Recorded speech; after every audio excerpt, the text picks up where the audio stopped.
신명기 말씀 함께 나누겠습니다. 이제 신명기 1장부터 다시 시작되어집니다. 이 말씀이 하나님의 명령이다. 신명기는 하나님의 명령이다. 그래서 하나님 말씀을 사람의 말로 듣지 않고 하나님의 말씀으로 듣기를 주의 이름으로 축원합니다. 믿음이 없어지면 하나님 말씀을 자꾸 사람의 말씀 듣습니다. 그러니까 제대로 믿지 않는 거죠. 그러니까 자꾸 자기 생각들로 판단하고 자기가 듣고 싶은 말만 듣고 순종하고 싶은 것들만 순종하게 되어진다라는 겁니다. 우리가 이 하나님 말씀을 하나님 말씀으로 듣고 그 앞에 순종하기를 주의 이름으로 축복합니다. 신명기는 하나님 말씀인데 특별히 모세 오경 가운데 신명기는 종합 정리다 이렇게 생각하시면 됩니다. 그래서 모세가 모세 오경을 기록하고 그 율법에 관련된 모든 말씀을 종합해서 다시 정리해 주는 말씀이 신명기다. 그래서 어떻게 보면 반복되는 부분들이 중복으로 다시 앞에 선포했던 율법이 다시 거론되기도 합니다. 그래서 우리가 이 말씀을 통해서 더욱 밝히 알고 또 하나님의 명령을 볼 수 있기를 소망합니다. 신명기 1장 1절에 보면 이는 모세가 요단 저편 술 맞은편에 아라바 광야 곧 바란과 도벨과 라반과 하세롯과 디사할 사이에서 이스라엘 무리에게 선포한 말씀이라 했습니다. 자, 모세가 이 말씀을 선포했던 말씀이다. 이미 선포되어졌던 것을 다시 기록한다. 이제 이렇게 말하는 거죠. 2절에 보시면 호렙에서 세일산을 지나 가데스 바네아까지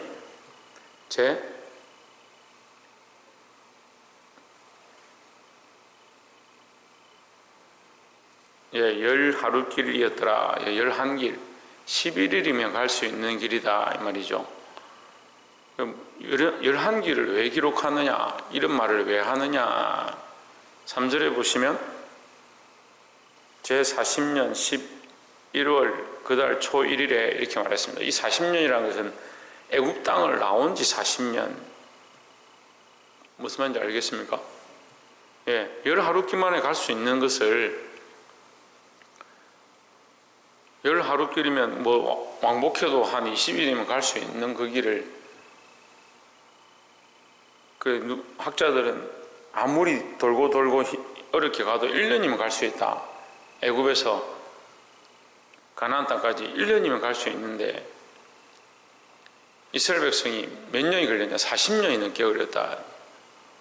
왜 40년이 넘게 걸렸느냐? 금방 갈 수 있는 길을 왜 돌아가느냐?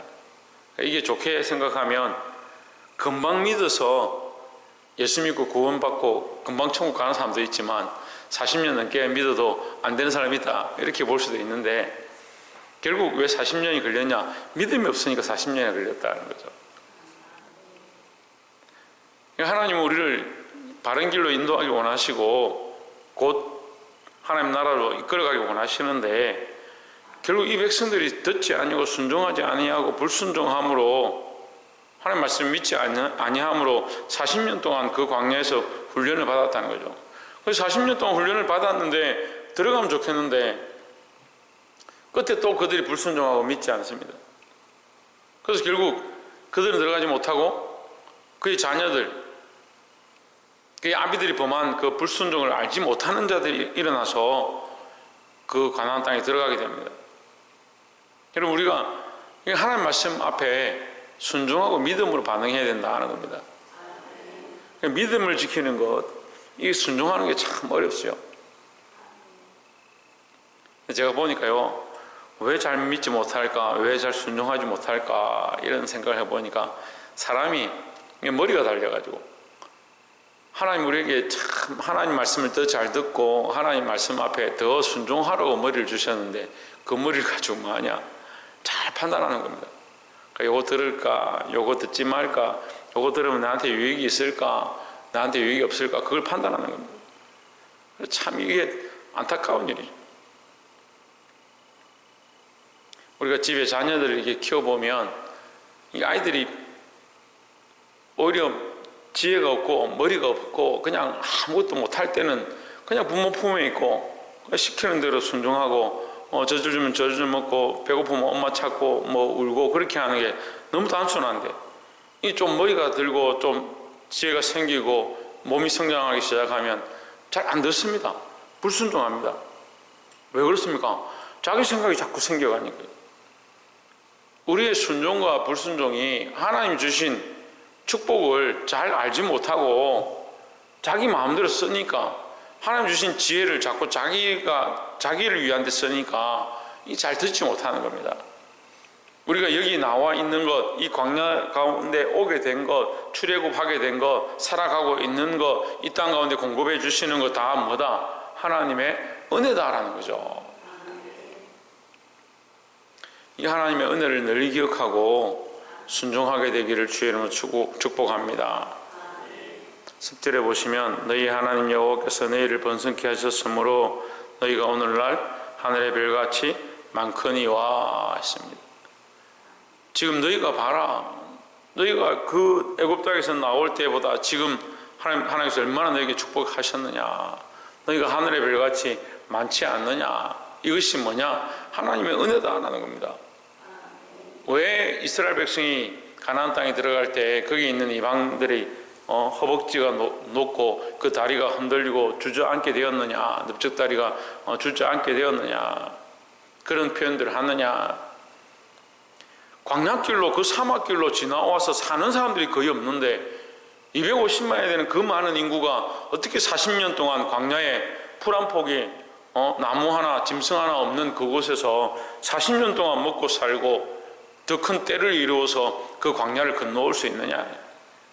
홍해를 걷는 것도 기적이고 그 땅을 걷는 것도 기적이고, 그 땅을 오면서도 애국 백성들을 다 물리치고 바레 군사들을 다 물리치고 그 적군들의 아모리 족속들을 다 물리치고, 하나님의 은혜로 그 땅에 들어온 것이 너무 분명하니까 이방들이 그것을 듣고 벌벌벌 떠는 겁니다. 그런데도 이스라엘 백성들은 자기들의 모습을 보고 축복을 보고 자기들이 이렇게 성장한 것들을 보면서 하나님의 은혜는 자꾸 모르는 겁니다. 처음에 말씀드렸지만 우리의 지혜가 있고 우리의 생각이 있고 우리의 삶이 있는 것 자체가 뭐다? 하나님 주신 축복이라는 거죠. 여러분, 몸은 누가 주셨습니까? 그런데 왜 자기 마음대로 삽니까? 여러분, 머리는 누가 주셨습니까? 왜 하나님 주셨습니다. 그런데 왜 마음대로 삽니까? 여러분의 가정은 누가 주셨습니까? 하나님 주셨습니다. 점점 이제 소리가 작아지네. 가정을 주를 위해 드리고 하나님 뜻대로 이끌어 가려고 얼마나 몸부림치고 있는가. 하나님께서 우리에게 은혜를 주셨습니다, 하나님 주셨습니다 하는 고백이 뭐냐? 그 말씀대로 순종하고 그 뜻대로 살고자 하는 것이다 라는 거죠. 11절에 너희 열조의 하나님 여호와께서 너희를 현재보다 1000배나 많게 하시며 너희에게 허락하신 것과 같이 너희에게 복 주시기를 원하노라 했습니다. 하나님은 복 주시기 원하신다. 이게 모세의 기도이기도 하고 하나님의 마음이기도 하다라는 겁니다. 하나님 우리를 쳐서 멸망시키고 광야에서 죽이려고 끌고 오신 게 아니다. 그 말은 원망하는 자들이 하는 말이지 그건 하나님의 마음이 아닙니다. 근데 이 원망이 어디서 나오냐면, 자 봅시다. 29절 말씀을 보시면 내가 너에게 말하기를 그들을 무서워 말라 두려워하지 말라. 30절에 너희 앞서 행하시는 너희 하나님 여호와께서 애굽에서 너희를 위하여 너희 목전에서 모든 일을 행하신 것 같이 이제도 너희를 위하여 싸우실 것이며 했습니다. 이미 하나님께서 그들에게 믿을 만한 증거를 보여주셨고 애굽에서 인도해내신 그 증거를 보여주셨고 너희를 살려주셨다. 그러니까 너희가 하나님을 믿으면 뭐하지 않는다? 무서워하거나 두려워하지 않는다라는 거죠. 그런데 이 믿음이 없어지면 뭐가 따라오느냐? 원망이 따라오는 겁니다. 27절에 장막 중에서 원망하여 이르기를 여호와께서 우리를 미워하시는 고로 아모리 족속의 손에 붙여 멸하시려고 우리를 애굽 땅에서 인도하여 내셨도다 했습니다. 이거 누구 생각입니까? 왜? 이스라엘 백성 생각이죠. 그래 말씀을 드리면서 이스라엘 백성들 왜 이러나 도대체. 우리가 지금 언제까지 이 말씀을 읽고 답답하고 속상해해야 돼? 이스라엘 백성 언제까지 이렇게 할 거냐? 이제 이건 누구를 얘기하는 거요? 우리 모습을 얘기하는 겁니다. 하나님 우리에게 여전히 은혜를 베풀어 주시고 우리를 인도하고 계시고 우리와 함께 하시지만 우리는 자꾸 뭐하냐? 자꾸 원망하는 겁니다. 왜 원망하냐? 하나님 왜 나에게 이렇게 하시냐? 지금까지 하신 것들을 생각하지 못하니까 지금 당장 눈앞에 닥쳐 있는 것만 보는 겁니다. 지금 우리를 살게 하신, 지금까지 살아오게 하신 하나님의 은혜, 지금까지 생명을 보존하시고 우리를 인도하셨던 하나님의 은혜는 잊어버리고 지금 눈앞에 닥친 문제만 생각하니까 뭐합니까? 원망하는 겁니다. 우리에게 어떤 사고나 문제가 터졌다 합시다. 그럼 지금까지 하나님이 사고 터지지 않고 문제가 발생하지 않고 인도하셨으면 지금까지 하나님 얼마나 크신 은혜를 많이 베푸셨느냐. 지금 문제가 생겼지만 이것도 이길 줄 믿는다. 이렇게 하는 게 당연한데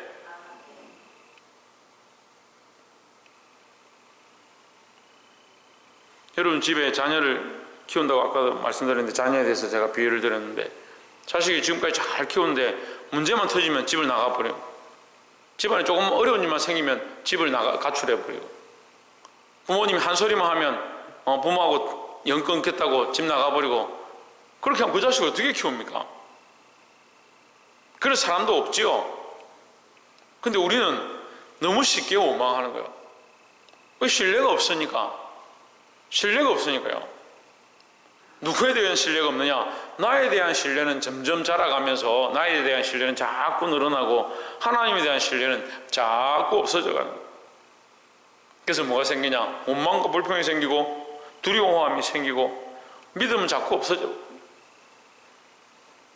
32절에 이래 너희가 너희 하나님 여호와를 뭐하지 아니하였도다? 예, 믿지 아니하였도다. 결론은 믿지 않은 것 때문에 문제다. 지금 이 신명기 1장을 통해서 민수기 전체를 지금 정리를 하는데 너희가 왜 지금 이렇게 광야에서 헤매고 있느냐? 너희가 믿지 않았기 때문이다. 하나님 뭐하기 원하신다? 너희에게 은혜를 베풀고 너희에게 복 주기 원하시고 너희를 그 광야에서 이끌어서 가나안 땅에 들어가게 하길 원하신다는 거죠. 너희가 광야에서 살고 여기 계속 어렵게 있는 것이 하나님의 뜻이 아니다라는 거죠. 이 믿음을 회복하시기를 주의 이름으로 축원합니다. 30절에 그는 너희 앞서 행하시며 장막 칠 것을 찾으시고 밤에는 불로 낮에는 구름으로 너희 행할 길을 지시하신 자니라 했습니다. 하나님은 이렇게 너희를 불과 구름 기둥으로 40년 동안 여전히 떠나지 아니하시고 너희를 보호하고 지키고 계시고 인도하고 계신다. 말씀을 맺겠습니다. 우리가 이 하나님의 은혜를 보면 눈을 들어서 보기 시작하면 하나님 우리를 보호하고 계시고 인도하고 계신 것을 깨달을 수 있습니다. 근데 믿음이 없이 눈을 들지 않으면 자꾸 뭐만 보이냐? 광야만 보이고 세상만 보이고 적군들만 보이는 겁니다. 여러분 현실을 바라보는 게 아니고 믿음의 눈으로 살아계신 하나님을 늘 바라보아야 합니다. 사랑하는 성도 여러분, 이 어리석은 이스라엘 백성처럼 뒤로 물러가고 원망하고 불평하고 두려워 떨고 세상을 의지하고 가는 자들이 아니라 하나님을 믿고 신뢰함으로 하나님 허락하시는 영원한 유업을 얻게 되고 또한 이 땅에서도 하나님 주신 기쁨으로 승리할 수 있는 저와 여러분 되시기를 주의 이름으로 축원합니다. 기도하겠습니다.